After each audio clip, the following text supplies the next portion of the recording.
She said it at Sunday dinner, not whispered, not pulled aside privately, not even with the thin courtesy of waiting until I had left the room. She said it at the dinner table, with 12 people sitting around it. Her husband, her 3 other children, 2 sisters-in-law, a cousin visiting from out of town, and me, sitting right there at the end of that table, holding a fork and a glass of water, and apparently being invisible enough to say this in front of. Let's be honest, she trapped him. A man like Michael doesn't end up with someone like her unless something happened that he couldn't walk away from. Someone like her. I put my fork down. I put my glass down. I looked at my mother-in-law, this woman who had been making me feel like an uninvited guest in her son's life for 3 years, and I smiled. Not a warm smile, not a polite smile. The specific smile of a woman who has been waiting very patiently for exactly this moment.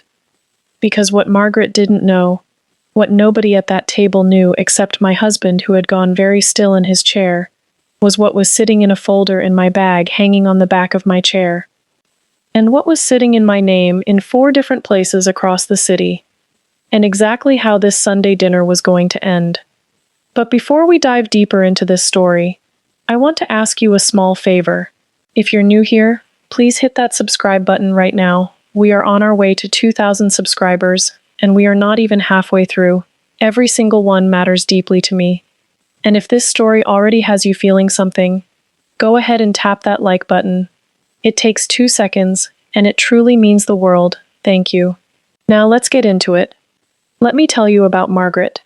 Margaret was the kind of woman who had decided exactly who she was a very long time ago, and had spent every year since making sure everyone around her understood it too. She came from old money, not extraordinary wealth, but the specific kind of comfortable inheritance that gets passed down quietly through generations and gives certain people the unshakable belief that they are simply better than others without ever having to prove it. She had raised 4 children. Michael was her eldest and her favorite in the specific way that mothers sometimes love their firstborn sons, completely, protectively, and with a possessiveness that left very little room for anyone else.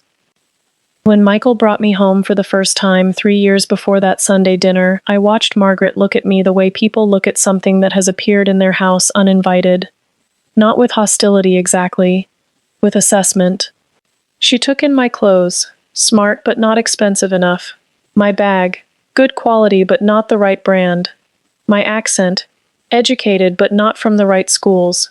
My hands, no inherited jewelry, no family rings, nothing that spoke of the kind of background she had decided her son deserved.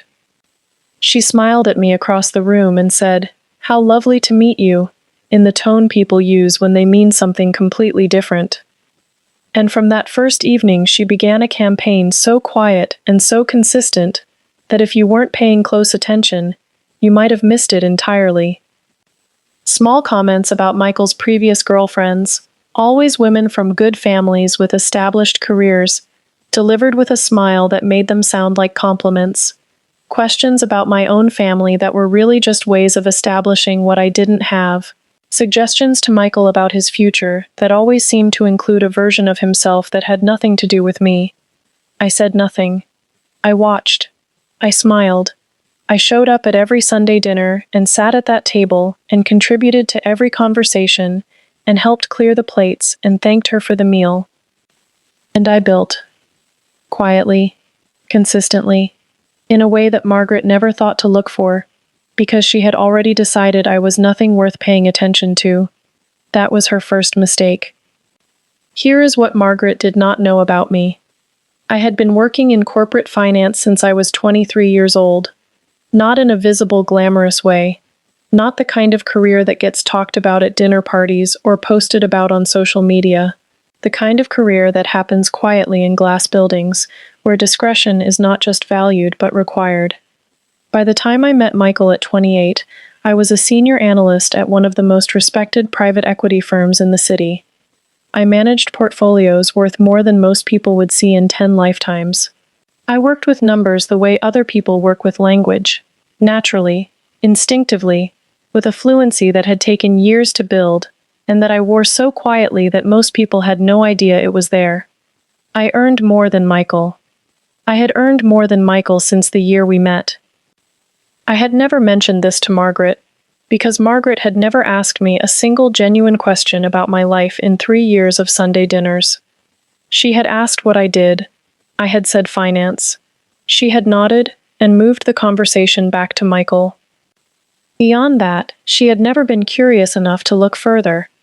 The property was something I had started before Michael and I even became serious. My first apartment, purchased at 26 from 3 years of careful saving and one very good annual bonus. Rented out quietly and consistently ever since. The second property came 2 years later. A small commercial space in an area I had identified early as undervalued and watched carefully for 18 months before moving. By the time Margaret made her comment at that Sunday dinner, I owned 4 properties outright. My name, nobody else's. And I had the folder in my bag to prove every single one. I want to pause here for a second because I know some of you listening right now have been underestimated by someone who never bothered to look closely enough to see who you actually are. If that's you, I see you. Drop a comment below and tell me your story. And if you haven't subscribed yet, please do it now. We are building something special here together, and I want you to be part of it from the beginning. I had brought the folder that Sunday for a reason.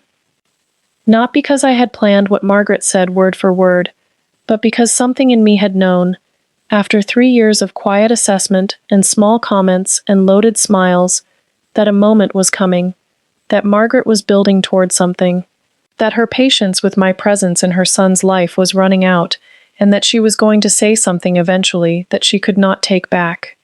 I had wanted to be ready. When she said it, a man like Michael doesn't end up with someone like her unless something happened. The table went silent in the specific way that tables go silent when something has been said that everyone heard and nobody knows how to respond to. Michael put his fork down. His father looked at the tablecloth. His sisters glanced at each other. I picked up my bag from the back of my chair. I placed the folder on the table in front of me. I opened it, and I said, quietly, clearly, without a single tremor in my voice, Margaret, I have enormous respect for this family. Because of that respect, I have spent 3 years saying nothing while you decided who I was without ever asking me. I'd like to take this opportunity to introduce myself properly. I slid the first document across the table. My employment contract, current title, current salary, more than Margaret had probably assumed I earned in 5 years. I slid the second document across. Property 1, title deed, my name. Third document. Property 2, fourth. Property 3, fifth. Property 4. By the time the 5th document was sitting on Margaret's dinner table, the room was so quiet I could hear the clock on the wall. Margaret was looking at the documents the way people look at things that have completely rearranged their understanding of a situation they thought they had fully grasped. I closed my folder. I picked up my glass of water. And I said, I didn't trap your son, Margaret. Your son chose me. And I think if you had taken the time to ask me a single genuine question in 3 years, you might understand why. I put my glass down. I looked at Michael. He was looking at me with an expression I recognized completely. Pride. Not surprise. He knew who I was. He had always known. He reached across the table and took my hand. And Margaret said nothing. For the first time in 3 years of Sunday dinners, Margaret said absolutely nothing. We drove home that evening in comfortable silence. Michael spoke first. You've been carrying that folder for a while, haven't you? 3 weeks, I said. He laughed, a real laugh, the kind that comes from genuine appreciation rather than politeness. I'm sorry it took that long for her to give you the opening. I'm not, I said. I wanted her to say it in front of everyone. He squeezed my hand on the gear shift and said nothing else. Margaret called me 3 days later. I answered because I had already decided I would answer, not because I needed her apology, but because I was not the kind of woman who avoided difficult conversations once they had already been had. She spoke for a long time, about her fears for Michael, about her protectiveness, about the ways she had expressed those things badly, about the assumptions she had made. I listened to all of it. And then I said, "Margaret, I don't need you to think I'm good enough for Michael. He already does. What I would like, if it's something you're willing to try, is for you to be curious about who I am, instead of certain about who I'm not." A long pause. Then she said, "I think I can try that." It wasn't a transformation. It wasn't a movie ending where everything became perfect overnight. But it was a beginning. And sometimes a beginning is enough. And that is my story. 3 years of Sunday dinners, one comment at the wrong table, and a folder that changed everything. Let me be honest with you now. If I were in this situation, what would I have done? Exactly what she did. Not in the first year, not even in the second, but by the third year of being assessed and dismissed and spoken about at my own dinner table, I would have brought that folder too.